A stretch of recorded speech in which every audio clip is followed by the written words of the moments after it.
जो स्कैम सरकार जनता के साथ कर रही है ना, आप भी हैरान हो जाओगे उसे देख। 2014 में क्रूड ऑयल का प्राइस था $105 पर बैरल और पेट्रोल मिलता था 72 रुपीज में, 72 रुपए में। आज यही क्रूड ऑयल $96 पर बैरल में मिल रहा है, यानी काफी सस्ता। लेकिन आज के दिन पेट्रोल का रेट क्या है, 100 पार कर चुका है। दिल्ली में 102 रुपए, मुंबई में 111 रुपए पर लीटर। आप में से जो लोग नहीं जानते उनके लिए बता दूं, क्रूड ऑयल रॉ मटेरियल है जिससे पेट्रोल बनता है। 2014 के मुकाबले रॉ मटेरियल सस्ता हो गया है, लेकिन प्रोडक्ट ज्यादा महंगा बिक रहा है। जानते हो ऐसा क्यों है? पूरी कहानी और भी शॉकिंग है। 2014 में मोदी सरकार आने से पहले पेट्रोल पर एक्साइज ड्यूटी थी 9.48 रुपीज पर लीटर की। मोदी के पावर में आने के बाद इंटरनेशनल मार्केट में क्रूड ऑयल प्राइसेस गिरने लगे, तो सरकार ने पेट्रोल का दाम सस्ता करने की जगह एक्साइज ड्यूटी बढ़ा दी 11 रुपए पर लीटर। फिर 2020 में जब कोविड आया तो एकदम से क्रूड ऑयल प्राइसेस बहुत तेजी से नीचे गिर गए, 69% तक क्रैश कर गए। अब होना यह चाहिए था कि जनता को पेट्रोल भी 69% डिस्काउंट में मिलेगा, लेकिन मई 2020 में मोदी सरकार ने एक्साइज ड्यूटी 10 रुपए पर लीटर से और बढ़ा दी। अगर सरकार ये टैक्स ना बढ़ाती तो आप लोगों को पेट्रोल 40 रुपए पर लीटर में मिल रहा होता। सरकार ने सस्ते दामों का बेनिफिट जनता को नहीं दिया,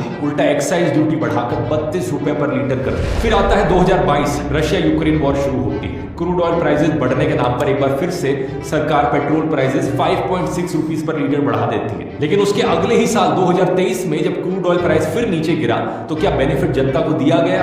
बिल्कुल नहीं। मतलब मुश्किल वक्त में सारा बोझ जनता के सर पे आ जाता है, और जैसे ही क्रूड ऑयल के अच्छे दिन आते हैं सारा मुनाफा सरकार छीन कर ले जाती है। इस पूरी चीज में चेरी ऑन द टॉप पता है क्या है? आज जो पेट्रोल जनता को दिया जा रहा है वो प्योर पेट्रोल है ही नहीं, उसमें 20% इथेनॉल मिला हुआ है। इथेनॉल का होलसेल प्राइस लगभग 60-65 रुपए पर लीटर होता है, जो कि 20% सस्ता है पेट्रोल से। तो इथेनॉल मिलाने से वैसे ही पेट्रोल सस्ता मिलना चाहिए था, लेकिन इसका बेनिफिट भी सरकार जनता को नहीं दे रही। और जानते हो इथेनॉल मिलाने का सबसे ज्यादा फायदा किसे हो रहा है? इसका जवाब भी है सरकार में बैठे मंत्री और उनके बच्चों को। इथेनॉल स्कैम की पूरी कहानी इस वाले वीडियो में मैंने समझाई है, यहां क्लिक करके देख सकते हैं।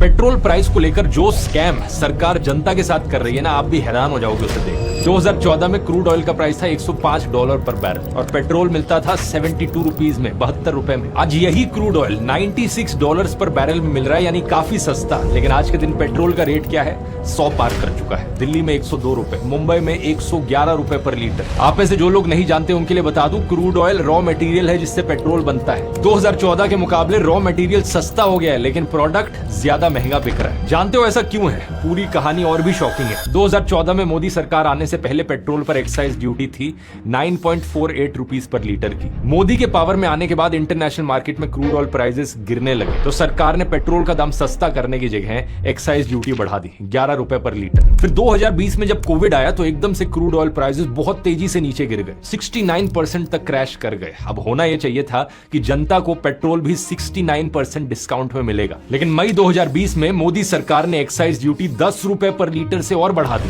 अगर सरकार ये टैक्स ना बढ़ाती तो आप लोगों को पेट्रोल 40 रुपए पर लीटर में मिल रहा होता। सरकार ने सस्ते दामों का बेनिफिट जनता को नहीं दिया, उल्टा एक्साइज ड्यूटी बढ़ाकर 32 रुपए पर लीटर कर दी। फिर आता है 2022, रशिया यूक्रेन वॉर शुरू होती है। क्रूड ऑयल प्राइसेस बढ़ने के नाम पर एक बार फिर से